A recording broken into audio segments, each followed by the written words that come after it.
everyone, my name is Baba and I want to welcome you to my YouTube channel once again. If you are joining me, if you've been with me since my master's year, you already know me. And for those of us who don't really know me, I want to reintroduce myself. My name is Ann-Baaba and I used to be a master's student at Mountain Universitat Leoben and Universitat Politecnica de Catalonia. I was doing my Erasmus Mundus and now I've graduated and tada, I'm a diploma engineer here in Austria and I'm currently doing my PhD in polymer chemistry and polymer testing. So I'm aspiring to be a polymer chemist and a polymer engineer by the end of my 3 years in Montan Universitat Leoben here in Austria.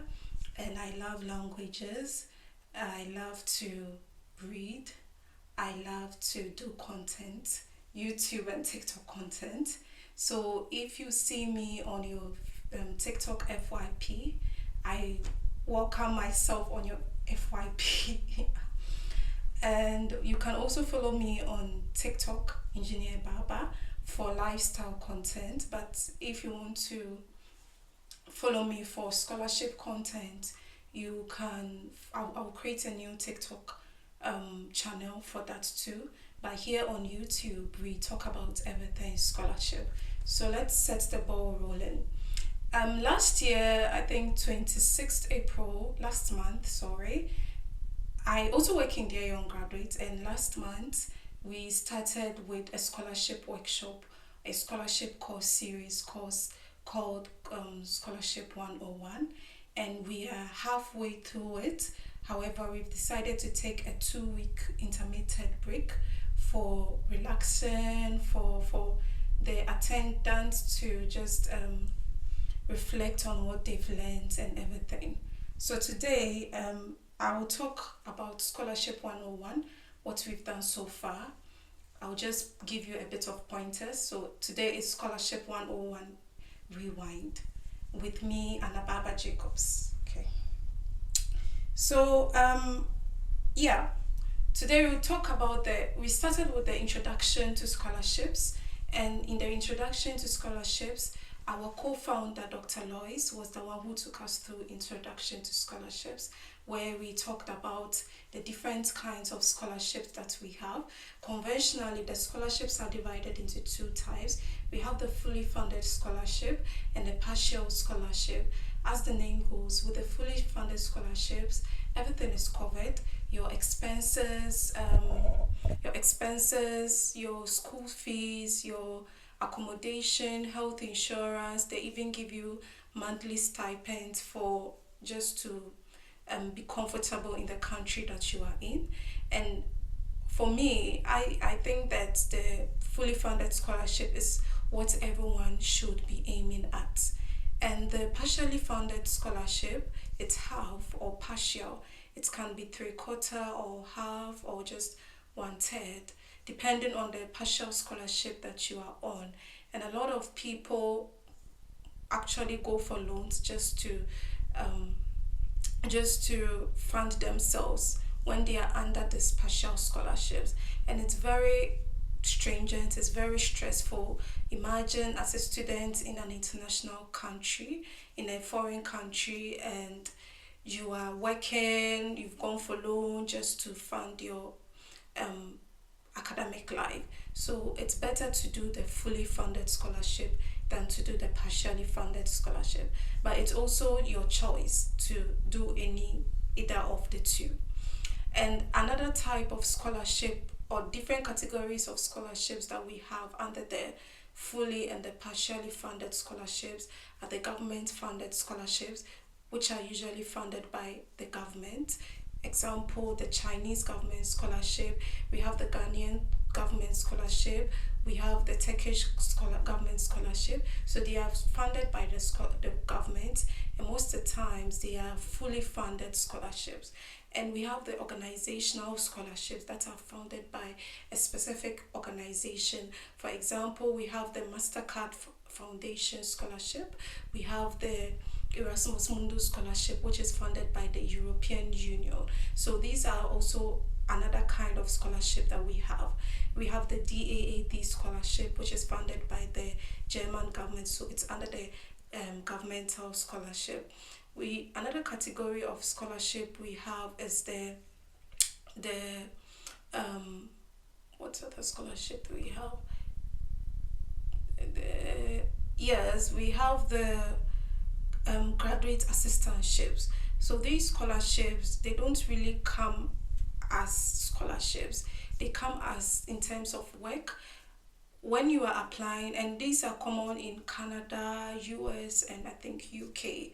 So when you're applying for PhD in these countries, most of the times they come in graduate assistantships, where you have to work within a specific time or specific hours for, let's say, research work, teaching, and you get paid at the end of the month, or maybe quarterly or at the end of the month. So these also are the type of scholarships that we have. Then finally, we can also have university scholarship. These scholarships, they don't really advertise or publicize it. So you have to go to the university website to look for this kind of scholarship. So they are found in the university. They have the university or department, let's say School of Engineering, School of Mathematics, they fund their students to learn. So we have these kinds of scholarships too. So the key takeaway that you should take away from this part or this segment is you should always gun for the fully funded scholarships. Fully funded scholarships is what should be every student's or goal, aim, and dream. So that was it for Lois's session. Then the second session that we had was the universal scholarship requirement, and we talked about the 7 main universal scholarship requirements and other peripheral scholarship requirements that you need. So the 7 main scholarship requirements are the CV, which is a curriculum vitae. We have the reference letter. We have English or language requirement. We have the statement of purpose, which is very important. We have the academic transcript. We have our reference letter, which I've already stated, application forms. Then finally, you have your certificate, academic certificate. So these were the big 7 scholarship requirements that you need when you're applying for scholarships. Other schools or other admissions can also require other information, such as maybe project proposal. It can also be part of it. So it depends, but these are the 7 core main scholarship requirements that you need. And then our next session that they talked about is we broke it down. We have the curriculum vitae. So in terms of the curriculum vitae, it's academic. So you have to have an academic curriculum vitae, in that the layout is academic. It should be more academic than work-related CV.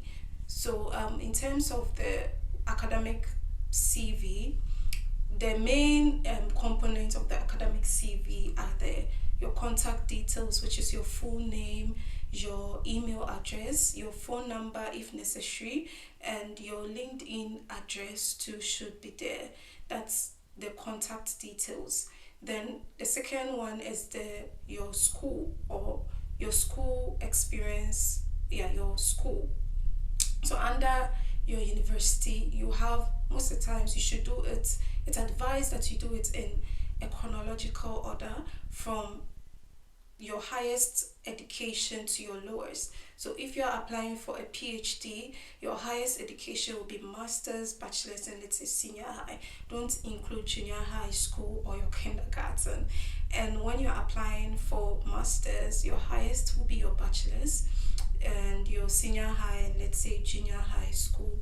So that's the second point that your CV should have. And you should also have your research under the is it academic background. You should also have the thesis.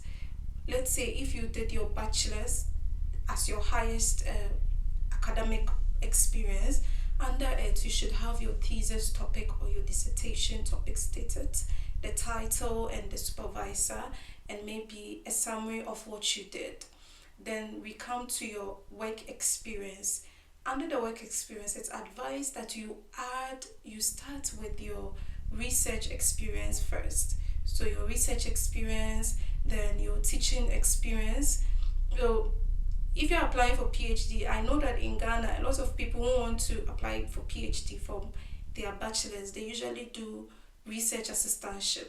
So it's very important to include what you did as a research assistant or as a teaching assistant in it.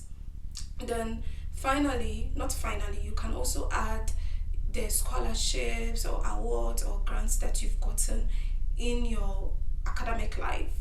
Then you add, let me just go through it, sorry. Then you add, your publications. To your publications are very important. If you have publications, you can include them. If you don't have to, don't worry. You just don't have to include them. Then your skills, conferences and presentations that you've attended to, you have to add them. Finally, your skills. If you have skills in terms of Python, programming skills, simulation, presentation skills, or any skills, soft skills that you have, please include them in your academic curriculum vitae. And if you also have academic affiliation to, let's say, organizations such as maybe AMRS, associations in terms of chemistry, mathematics, you should also include them in your curriculum vitae. Then we went to the SOP, that's the statement of purpose. When it comes to the statement of purpose, I like the speaker talked about the STAR approach, that's the STARR approach, which is situation, task, action, results, and reflection.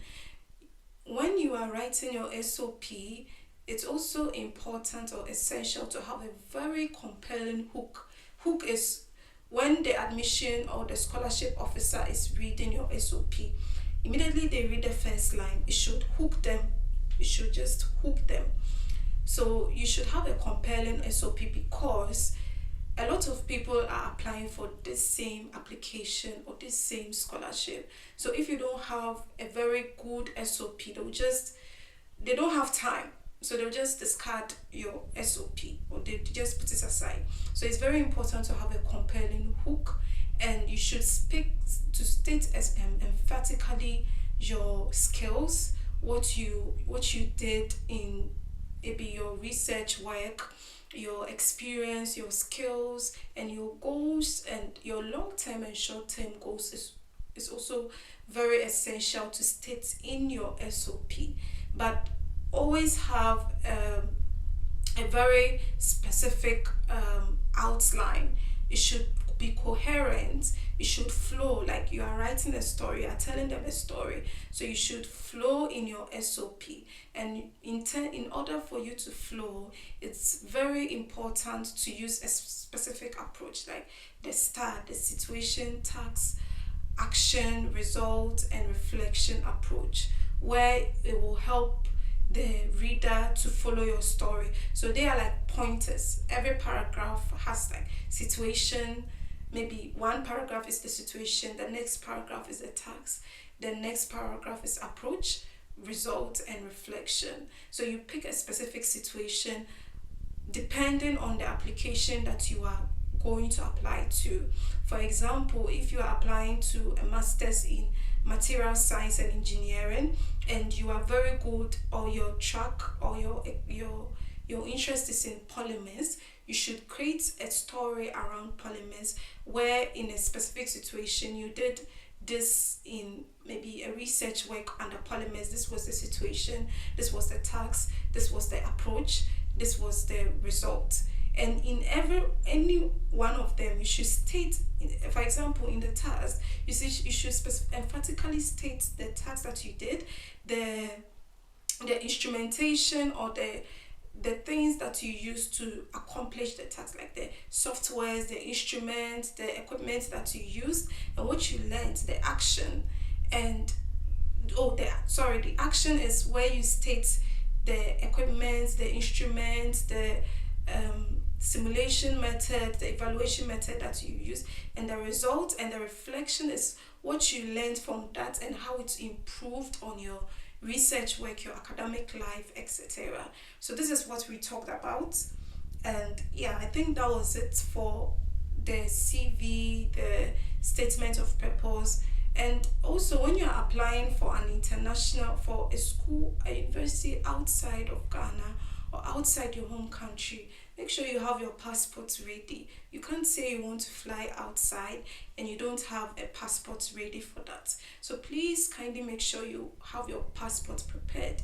If you don't have a passport, you go to the passport office and apply for your passport. It depends, the waiting time depends on your country of residence. So make sure you have your passport and make sure you have a positive mindset. Plan very well. Create a template or an Excel template where you track your progress, and I'm sure that at the end of the day you will do very well, and at the end of the day you get the scholarship that you are looking for. So this was what we discussed in Scholarship 101, and this is just a summary of what we did. If you want the full videos, just visit Dear Young Graduate on Facebook. We have all the videos there. Binge watch them like you are watching a series, your favorite series, different seasons of your favorite series. Binge watch them, and we will continue Scholarship 101 in either 2 or 3 weeks time. So just stay tuned, and until then, thank you for watching. Until then, bye bye.